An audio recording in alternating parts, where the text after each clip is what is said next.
تلاوت قرآن کر کے بتائے گا کہ ہم تمہارے جیسے نہیں ہیں. تو ہماری غرض خلقت اہل بیت کی غرض خلقت الگ ہے. ہماری نوع ہماری جنس اہل بیت کی نوع اور جنس سے الگ ہے. ہم چاہ کر بھی ان کے مقام تک نہیں پہنچ سکتے. اب اللہ نے ہمیں پیدا کیا آگ ہوا مٹی پانی سے، لیکن اہل بیت کو ان ساری چیزوں سے پیدا نہیں کیا گیا. اہل بیت کو پیدا کیا گیا جوہر بقا، جوہر ارتقا، جوہر علم، جوہر نور، جوہر خوشبو سے. یعنی جن چیزوں سے ہماری روح پیدا ہوئی ان چیزوں سے اہل بیت کا جسم پیدا ہوا. یعنی اب جو کمال ہماری روح میں ہوگا وہی کمال اہل بیت کے جسم میں ہوگا. ظاہر سی بات ہے. یہی وجہ ہے مولا متقیان حضرت علی ابن ابی طالب علیہ السلام کی خدمت میں کچھ لوگ آئے، آنے کے بعد کہتے ہیں یا علی یہ بتائیے کہ آپ کی روح کس چیز سے بنی ہے؟ تو مولا نے کہا یہ تمہارے سمجھ کے باہر ہے، تم نہیں سمجھ سکتے. تو سوال کرنے والے بھی بڑے ہوش مند تھے، عقل مند تھے. پہلی بار جب انہوں نے سوال کیا یعنی آپ کی روح کس چیز سے بنی ہے، مولا نے کہا یہ بات تمہاری عقل سے باہر ہے، یہ تمہاری سمجھ سے باہر ہے، تم نہیں سمجھ سکتے. تو پھر پوچھا یا علی پھر یہ بتائیے کہ آپ کا جسم کس چیز سے بنا ہے. کہا یہ سوال پوچھنے والا ہے، یہ سوال تم سمجھ سکتے ہو. اچھا علی نے کون سا جواب دیا؟ معصومین کی حدیث ہے کہ جو حدیث قرآن کی آیتوں سے نہ ٹکرائے یعنی میل نہ کھائے، موافق نہ ہو، ایک جیسی نہ ہو، ملتی جلتی نہ ہو، تو ایسی حدیث کو دیواروں پہ دے مارو، کوئی حیثیت نہیں ایسی. اب رسول حضرت محمد مصطفیٰ صلی اللہ علیہ وسلم نبی کے پاس کچھ لوگ آئے اور آنے کے بعد کہتے ہیں قل الروح. قرآن نے بھی کہا اے پیغمبر اگر یہ تم سے روح کے بارے میں سوال کرے تو ان سے کہہ دو کہ روح امر پروردگار میں سے ایک امر ہے، یہ تمہارے سمجھ کے باہر ہے. لہذا وہی سوال جب علی سے کیا گیا تو علی نے بھی وہی جواب دیا من امر ربی، یہ امر پروردگار ہے، تمہارے سمجھ کے باہر ہے. تو اہل بیت نے بتایا جس چیز سے تمہارے جسم کو روح کو پیدا کیا گیا اسی چیز سے ہمارے جسم کو پیدا کیا گیا. یعنی اب جو کمال تمہارے روح میں ہوگا وہی کمال ہمارے جسم میں ہوگا. اب انسان کی روح بنائی گئی ہے جوہر بقا سے، تو یہ جوہر بقا ہے کیا؟ کہا جوہر بقا آب حیات ہے، امرت ہے ہندی میں، یعنی اسے فنا نہیں ہے، اسے موت نہیں آئے گی. اور اہل بیت نے کیا کہا جو کمال تمہاری روح میں ہے وہی کمال ہمارے جسم میں ہے. تو جوہر بقا کہتے ہیں آب حیات کو. اب ہمارے بہت بڑے عالم گزرے ہیں آیت اللہ قاسم قزوینی رحمت اللہ علیہ، انہوں نے کتاب لکھی تھی جناب فاطمہ زہرا سلام اللہ علیہ کے سلسلے میں اور جناب زینب کبریٰ سلام اللہ علیہ کے سلسلے میں. کتاب فاطمہ من النہر الی النہر. اور جب انتقال کرنے سے پہلے انہوں نے وصیت کی تھی کہ اگر ہمارا انتقال ہو جائے اور حالات اگر ناساز ہوں، خراب ہوں، تو ہمیں اسی امام بارگاہ میں ایران میں دفن کر دیا جائے، اور جب حالات صحیح ہو جائیں تو ہمارے لاشے کو میت کو نکال کر کربلا منتقل کر دی جائے. تقریباً 18-19 سال کے بعد جب حالات سازگار ہوئے تو ان کی تعویذ قبر کھولی گئی تو کیا نظر آیا؟ جیسا چہرہ تھا ویسے چہرہ ہے، جیسی داڑھی تھی ویسی داڑھی ہے، جیسا جسم تھا ویسا ہی جسم ہے، اور انہوں نے وصیت بھی کی تھی کہ ہماری کتاب کو ہمارے سینے پہ رکھ کے دفن کر دیا جائے۔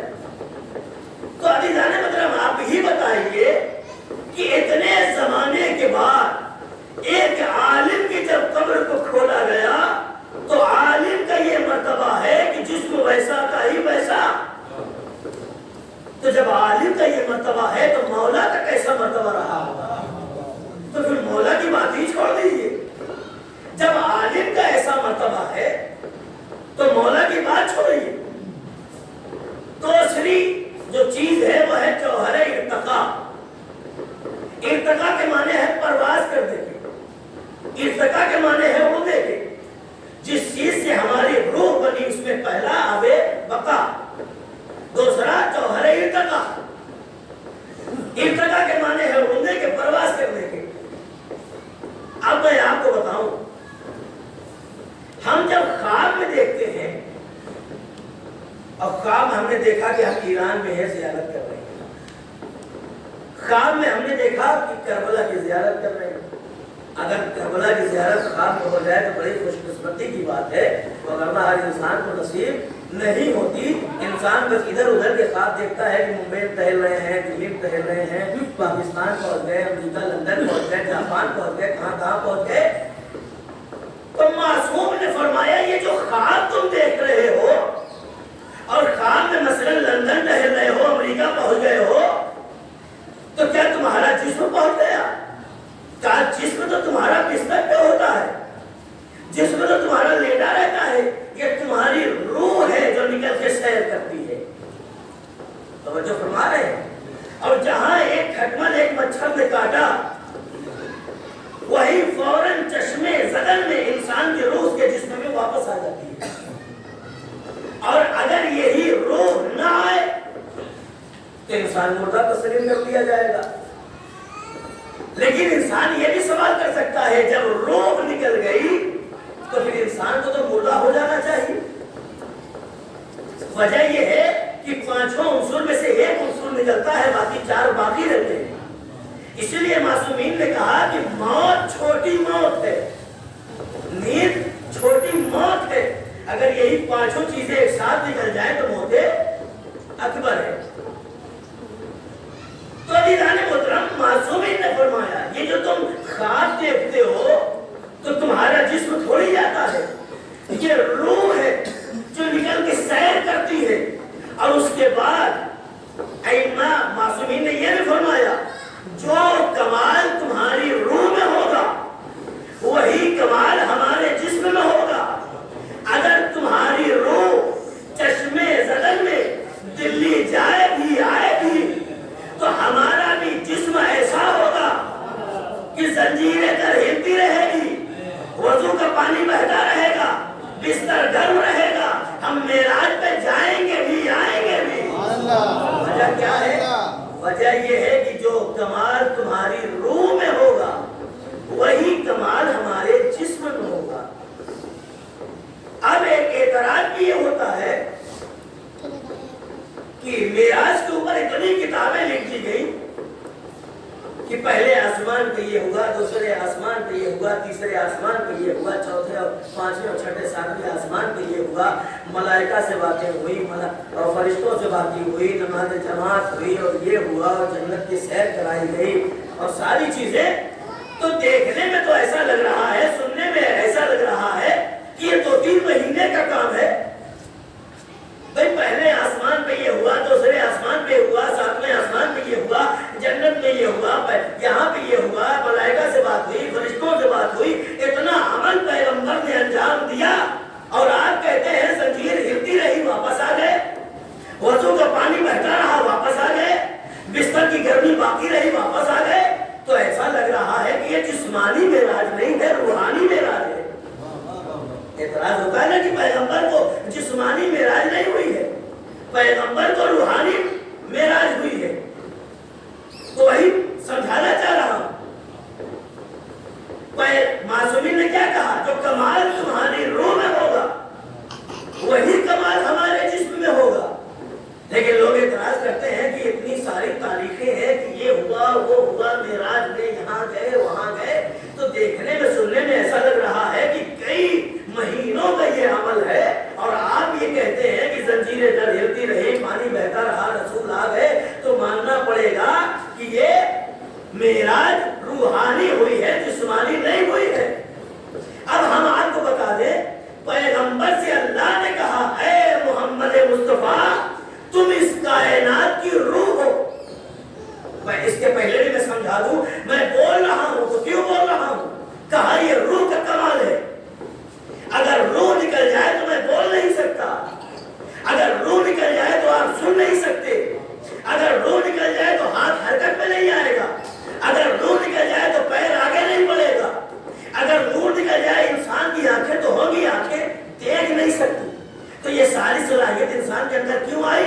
کا اس لیے کہ انسان کے دل کے اندر، انسان کے جسم کے اندر ابھی روح باقی ہے.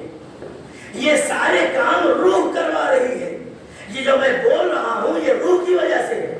یہ جو میں دیکھ رہا ہوں یہ روح کی وجہ سے ہے. یہ جو آپ سن رہے ہیں یہ روح کی وجہ سے ہے. اگر روح نہ رہے گی یہ ساری حرکتیں عالم وجود میں نہ آئیں گی. اب اللہ نے پیغمبر سے کہا اے پیغمبر تم کائنات کی روح ہو. توجہ فرما رہے ہیں؟ تم کائنات کی روح ہو. جب تک تم اس کائنات میں موجود ہو ہم اس پہ عذاب نہیں کر سکتے. اس لیے رحمت للعالمین بنا کے بھیجا. تو تم کائنات کی روح ہو.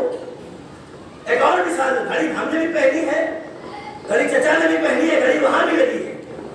تقریباً 11:30 بج رہا ہے. تو اس گھڑی کی روح کیا ہے؟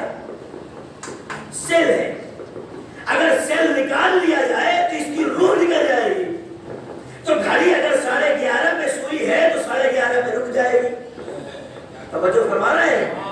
مجمع بہت خاموش ہے اس کی وجہ سے. سلوات پڑھتے ہیں.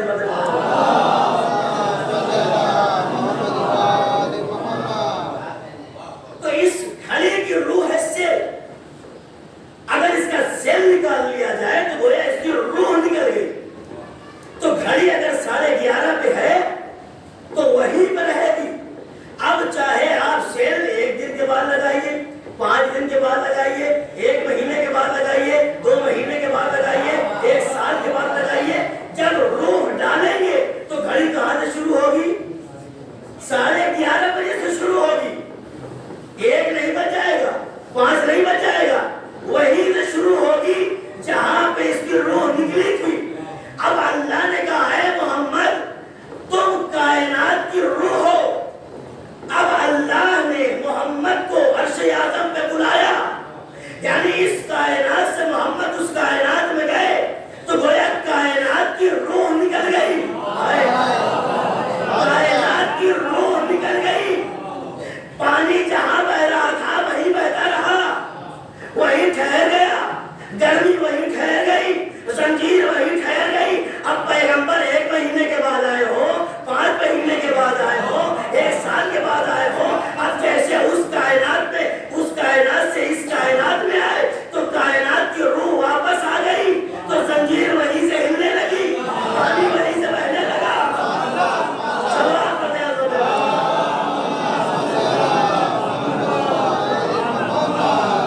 اس لیے کہ معصومین نے کیا کہا جو کمال تمہاری روح میں ہوگا وہی کمال ہمارے جسم میں ہوگا.